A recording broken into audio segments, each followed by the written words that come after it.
All right, welcome everyone.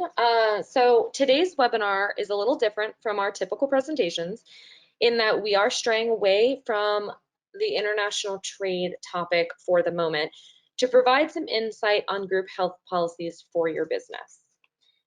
Now here at TRG, we take pride in peeling back the curtain on insurance so that you can make the most informed decision possible when it comes to finding coverage for yourself and for your employees. Now, some of you might have seen our recent email announcing our recent partnership with PCF Insurance Services. Now, this gives Trade Risk Guarantee access to a more extensive risk management solution network, allowing us to give our clients access to additional resources specific to their business needs. For today's webinar, we have joined forces with our fellow PCF agency, Total Insurance, to talk to all of you about some alternative ways to purchase your group health policy. Now, my name is Meredith Lambert, and as usual, I will be your host during today's presentation. I am the marketing manager here at Trade Risk Guarantee, which translates into being responsible for researching, forging partnerships, and really creating all this educational content for all of you. Now, joining me today from Total Insurance is Mike Levine. Michael has been in the insurance profession for 30+ years with a focus on health and benefits. Also joining me today is Andrew Kupferberg. Andrew is an expert across many lines of insurance, including health and benefits. Now, using a consultative approach, Andrew and Mike assist clients in assessing their insurance and risk management needs and providing a solid action plan that will lead to an efficiently managed solution. This webinar is being presented by Trade Risk Guarantee, or as many of you know us as, TRG. We are located in the heart of downtown Bozeman, Montana, and have been providing U.S. Customs bonds and cargo insurance solutions directly to importers since 1991.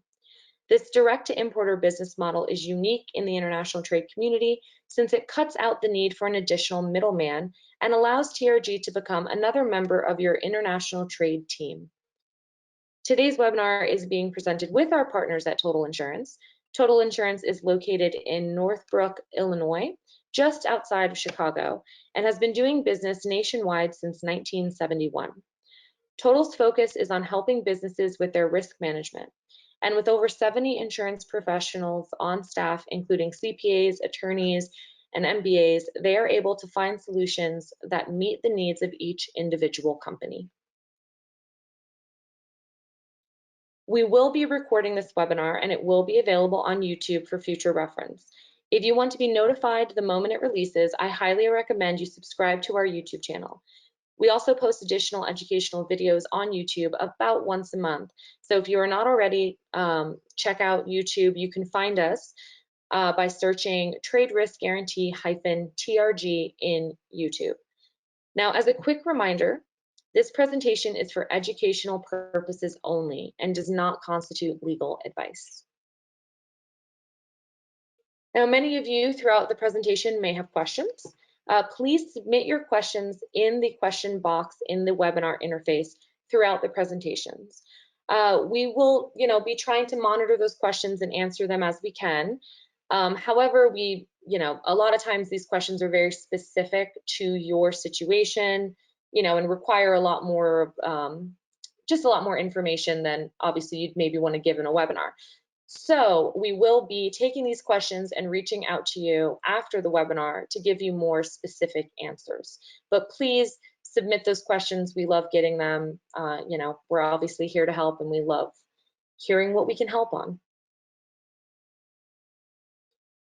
In today's presentation, we will be covering 3 topics: the importance of insuring your most valuable asset, going over some alternatives to traditional medical plans, and how you can customize your approach. Now I'm going to turn it over to Mike and Andrew to begin the presentation. Thanks, Meredith. I'm Andy Kupferberg, principal at Total Insurance Services, former tax accountant, and I've worked in the employee benefits space along with my partner Mike Levine for over 30 years. We're happy to share our experiences today in an area that touches us all. You don't have to be in the insurance business to know that when you possess something of value, it's worth insuring. In business, that extends to inventory and other assets, some of which you've insured with TRG, and are found on a company balance sheet, as well as some of those that we call off-book assets. And one of those off-book assets, your most valuable assets, are the people with whom you work. We may not show them on our balance sheets, but without them, our doors wouldn't stay open. In the United States, employees look to their employers for health and welfare benefits. Taking the example of large companies, say those that have more than 10,000 employees, the workplace is a benefits marketplace. Characteristics of these large group plans include the freedom to choose among a menu of options. Employers sponsor and subsidize these collective buying groups, the group of their employees, thus making benefits more affordable than if employees went on their own to purchase them. Small and mid-sized companies try to tap into the same talent pool in their recruitment efforts, and in doing so, must provide a platform for benefits. Employees feel protected and secure against significant financial events like long-term illnesses. And in that security, employers have created an environment that can lead to a healthier and more productive workplace. Also, just a really nice place to work as well. There are many options that an employer has in constructing a customized benefits program. Sometimes companies must offer certain benefits to compete for that talent pool that we were talking about. Other times, they simply wish to reward staff for their efforts, notwithstanding what other companies are doing. It may sound corny, but it all begins with philosophy. In advancing its philosophy, a company chooses how rich its benefit plans should be, how much flexibility should be afforded to employees in obtaining care, and at what level should those employees be reimbursed. Ultimately, it's critical to consider how best to communicate these benefits to employees so they understand the value proposition with which they're being presented. Benefits come at a cost, and businesses don't have unlimited funds, so a budget has to be taken into account. And part of that budget is the amount of time and effort the business wants its staff to expend in managing these programs. There is certainly a wide range of benefits to offer, many types. Those include medical, dental, vision, life insurance, disability insurance, and the others that are shown on this particular slide, all the way down to the way in which you pay for them, which might be on a tax advantage basis. Unfortunately, and quite frankly, very often, the major medical providers dictate the way in which benefits are purchased. That flies in the face of customizing benefits as we recommend. And that's because we all get caught up in that stock program that the insurance companies offer, those that are put together for a mass audience. Once we get hooked into those standardized, uncustomized approaches, we tend to move from year to year on the insurer's methodology and simply duplicate it going forward. In the health insurance space, that way of working with plan renewals has resulted in sacrificing benefits. So you end up sacrificing deductibles, raising them, raising copays, raising out-of-pockets, just so you can keep the same price tag as the previous year, or not experience double-digit percentage increases. In designing a program, you take back some of that loss of control heaped upon you by the insurance industry. There are actually alternatives to these standardized garden variety programs that insurance companies try to cram down your throat. These programs pose positives and negatives, which need to be evaluated. Customized planning may require supplemental insurance policies or funding mechanisms that would leave employees without gaps. My partner, Mike Levine, will walk you through a few of these approaches from a 30,000-foot view.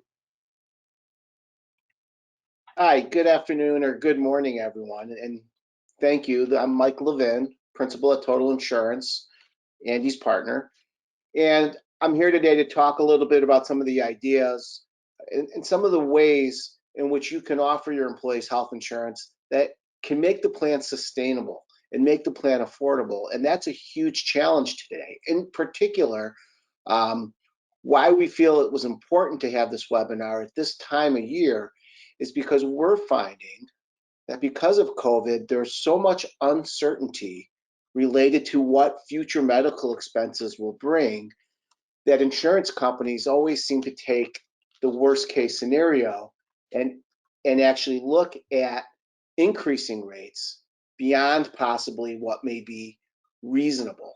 And we're starting to actually find that. We're finding that our October renewal base on average is coming in anywhere between 20 and 35%. Now, that is not something everybody's used to. Back, I think, in the 90s and even around 2000, we saw some pretty large rate increases. But because of this unique situation that we have with COVID, and because insurance actuaries are so conservative, they're taking a really extreme approach. Their anticipation of future claims based upon people not getting medical treatment or not being able to diagnose health conditions over the last year is really driving some of these costs. And what are our choices as an employer? What options do we have? In terms of offering, you just can't eliminate a health insurance plan, as I know many employers may feel they would like to, but there's no way to do that because, again, we need to take care of our employees. And as Andy had mentioned, they're your most valuable asset. So I'd like to go through a couple of ideas. And if you have any questions, please feel free to text them in. So these are the topics I'd like to cover. I want to talk a little bit about high deductible PPO plans. Okay, those are plans that are not what we call HSA plans. They're your typical PPO plans, but instead of offering $1,000 or $2,000 deductible, we could offer something like a $4,000 or a $5,000 deductible. And in a lot of cases, that may seem very extreme, but allow me to explain why we'd want to do that. I'd also like to talk about something called level funding. Level funding is an alternative way of offering health insurance and financing that health insurance. And then, of course, employee buy-up options. So I'm going to go through each of these techniques and kind of provide some real-life scenarios as to why you may want to consider something like this. So let's talk a little bit about shared funding. So most people, as we've experienced over the 30 years of offering group benefits, most people never incur deductible. Most people usually use the health plan for a simple office visit copay, a prescription drug copay, maybe a copay for urgent care or emergency room, and that is it. Only maybe 10 to 15% of a group's population will actually incur their full deductible or a portion of that deductible. So offering a low deductible in many situations seems to be a case of overinsurance. You're paying a higher premium to have that lower deductible. So what can an employer do to really offer a high deductible plan or a higher deductible, but at the same time not having that impact their employee? So some of the things you can consider are some of the tax advantages. Andy had mentioned using tax advantage programs. So under tax code section 125, an employer can set up an HRA that can be funded by the employer or it can be funded by the employee. Those types of plans generally are known as cafeteria style plans. And an employee could take pre-tax money and pay for a future expense or deductible. The employer can also contribute to that plan. Now, when you do elect a plan like that, one of the disadvantages is that you're pre-funding, number one, and number two, you are almost forced to use that money, or what we would call a forced spending plan. So to me, it's an option, but that money is already sunk, and it kind of forces people, if they don't have claims, they have to go ahead and spend and find something to spend the money on. So what I would prefer and would recommend is something under what we call Section 105. Section 105 is an employer health reimbursement plan, which you could offer to your employees if that employee incurs an expense. So let's say, for example, you were to take a $5,000 deductible and you had an employee that incurred a hospitalization. You could have a written arrangement with your employees that you will reimburse half of that $5,000 deductible. So the employee could pay the first $2,500 if we were to have a $5,000 plan, and the employer can then pay the other $2,500 when it's incurred. And generally, we could use a third-party administrator to administer such a plan. Sometimes your insurance broker could act as an administrator. There's a variety of ways that you can approach this, but in general, you're basically self-insuring a portion of that deductible and using an established tax-qualified program like Section 105 to do that on a pre-tax basis for the employee and the employer. This, we find, generally leads to somewhere in the range of a 20 to 25% savings in premium. That dollar premium savings annually can be put into a fund that's used to reimburse those expenses. All other expenses, remember, are going to remain as they were. So for people that are going to the doctor and just paying a copay or getting their prescriptions filled or going to ER or urgent care, they're just going to continue to pay those copays. It's only those employees that actually have real catastrophic loss, meaning inpatient hospitalization, where we're going to find where this scenario would come into play. So we've been using this technique for over 30 years. It has allowed us to offer a sustainable health plan to employers, small and large, where they don't have to be on a constant roller coaster of going from one insurance carrier to another just to help offset or maintain benefits at a certain cost level. Offering a plan like this gives you sustainability, it gives employees predictability and comfort. And I think that's what a lot of employers want to offer their employees. That's why we offer them employee benefits, to give them financial security and a level of comfort. We're going to talk a little bit about another option, and this is an insured option. So you could purchase as an employer something called gap insurance. Gap insurance generally costs $30 to $40 an employee, but the idea here is almost the same as in the last concept, except now you don't have to worry about reimbursing. Okay, but you are obviously sinking some cost into this technique. And what I like about this method is for many employers that have HR staff or have limited HR staff, usually those staff people are wearing multiple hats and don't have the time to do the adjudication of a 105 plan. This allows basically a very simple process where we can come in with a $5,000 deductible plan and then layer in $5,000 of gap insurance. And what that does basically is it gives the employee, if they are hospitalized, a $5,000 cash benefit separate from your health insurance. So we're not maximizing savings as we would under a 105 plan or in the previous example, but what we're doing here is creating a program that actually employees could have and provide, again, that level of comfort, allowing them to use insurance without the anxiety of worrying about these massive out-of-pocket expenses that we see under the new Affordable Care Act. I really shouldn't say it's new, it's been around since 2010, but this concept generally will result in somewhere between a 10 to 15% overall savings from a traditional plan, but it also can be used in a variety of ways. It can be used as a retention tool.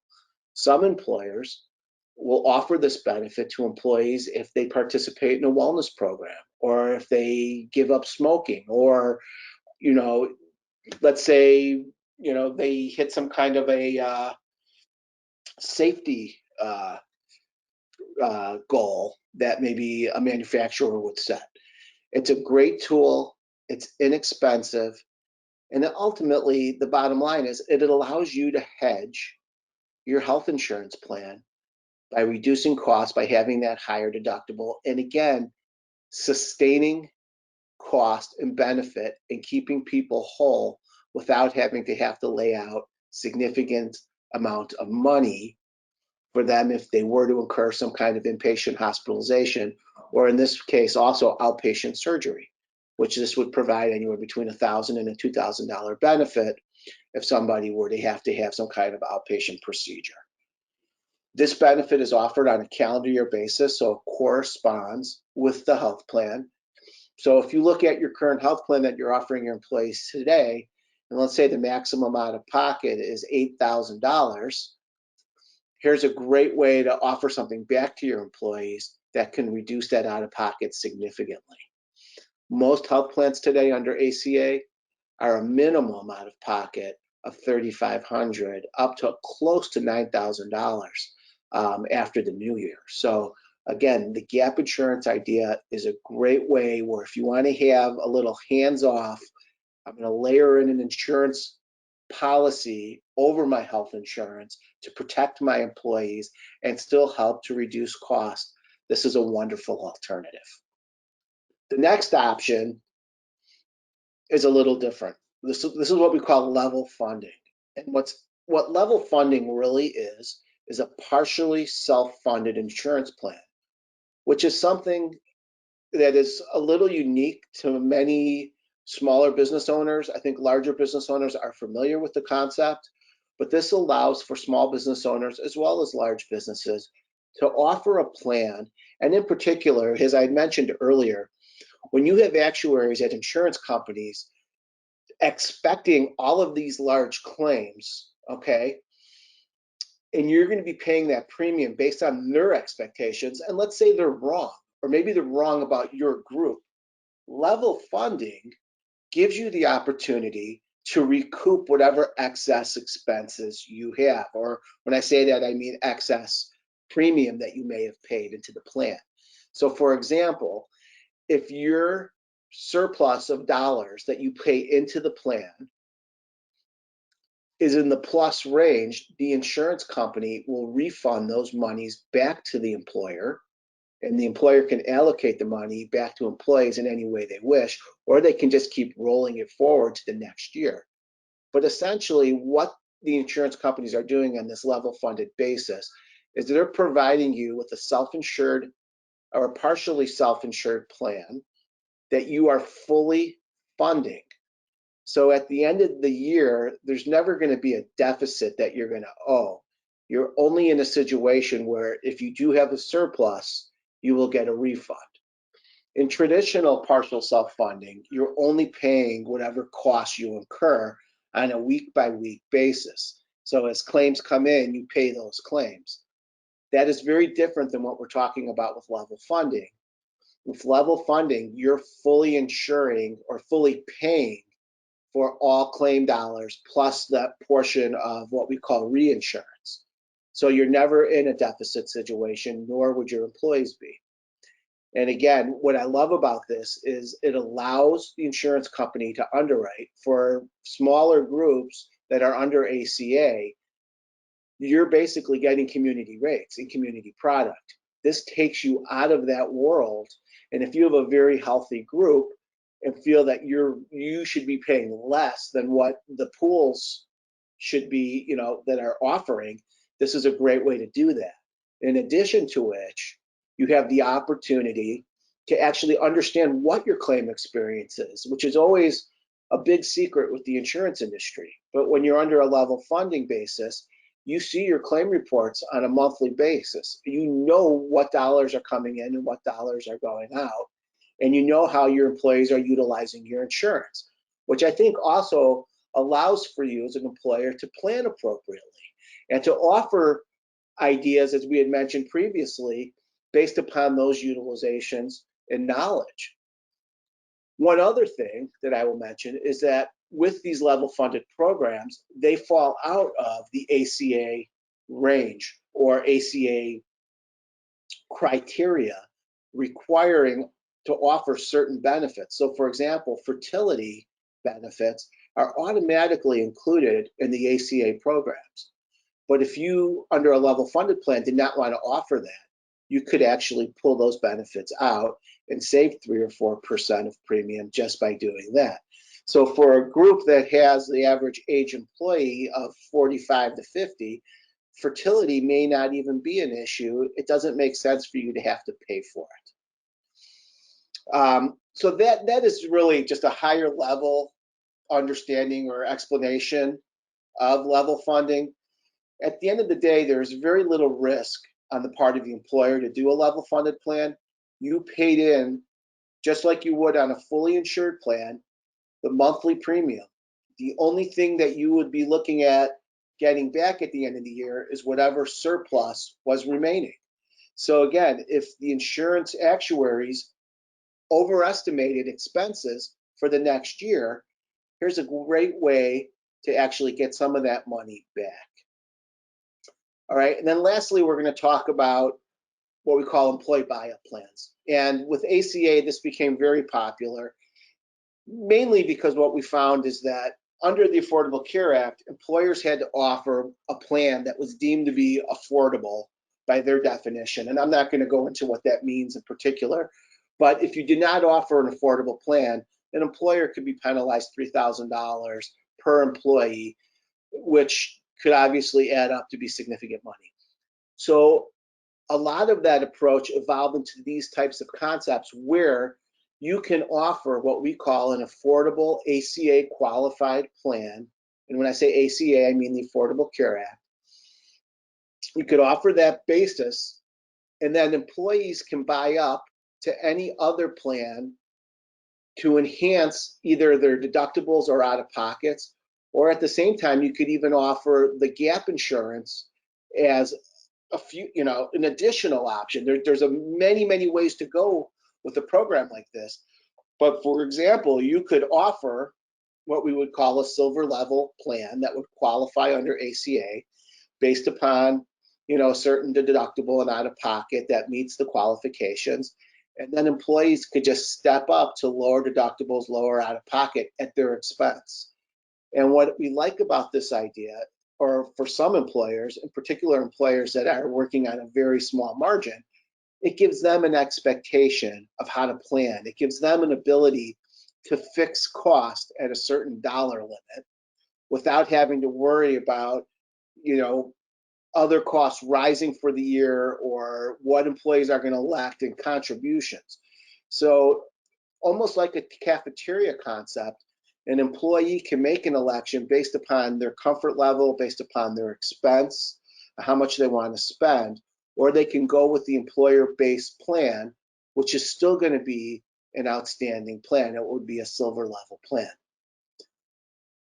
Okay, so that is 3 ideas on ways to actually help keep your health insurance costs down. Alternatives to just the traditional, hey, here we're going to have a $500 or $1,000 deductible.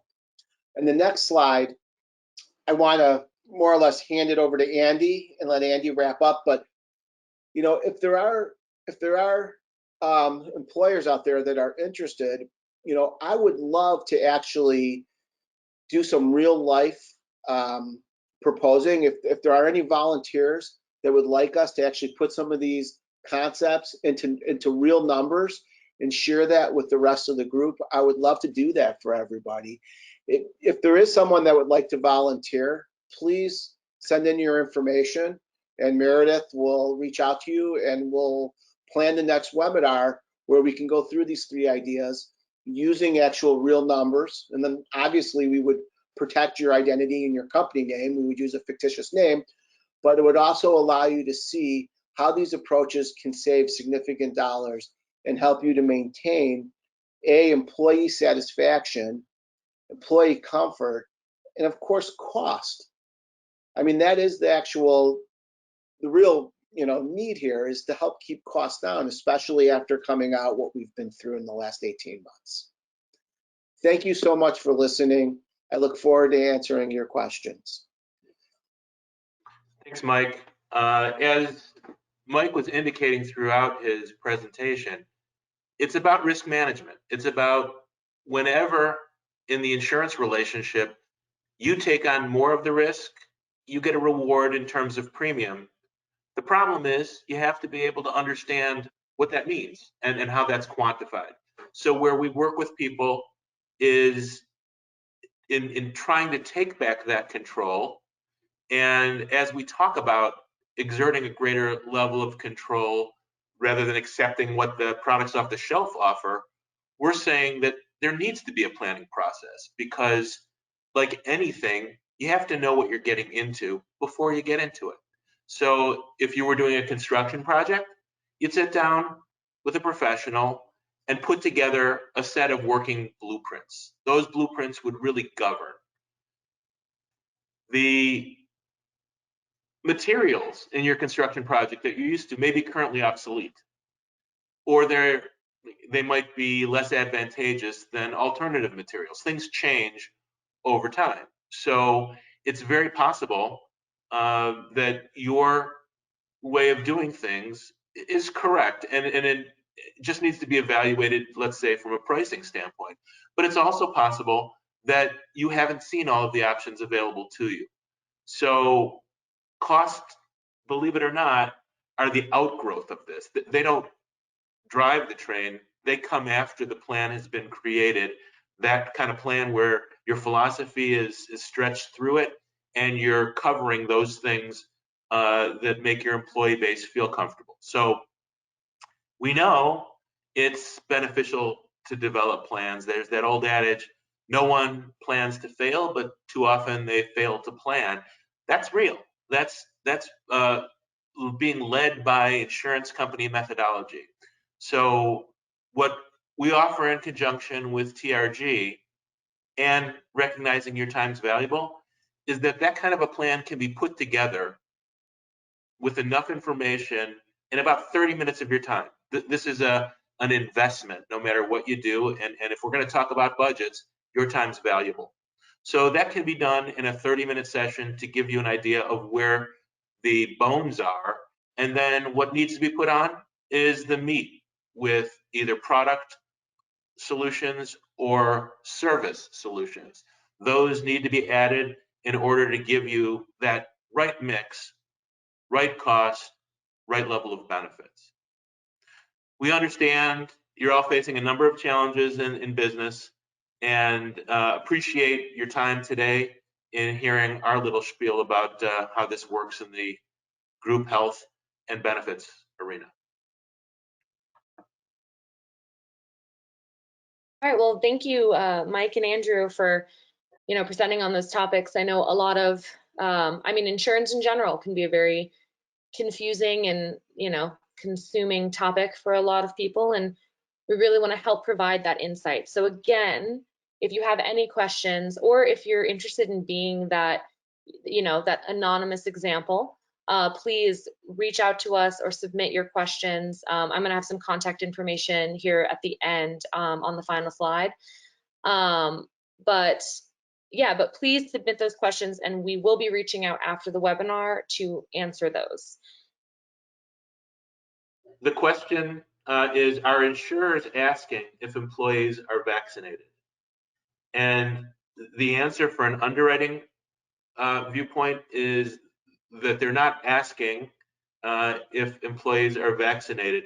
That doesn't mean in constructing a plan that vaccinations aren't a major component of the benefit. So we know that vaccinations are provided for free by the government, but there may be an employer that has a requirement for return to work relating to vaccinated employees, and you can certainly mandate that. So it may not be part of how the underwriting is done and how the pricing is done, but it's certainly relevant to today's workplace.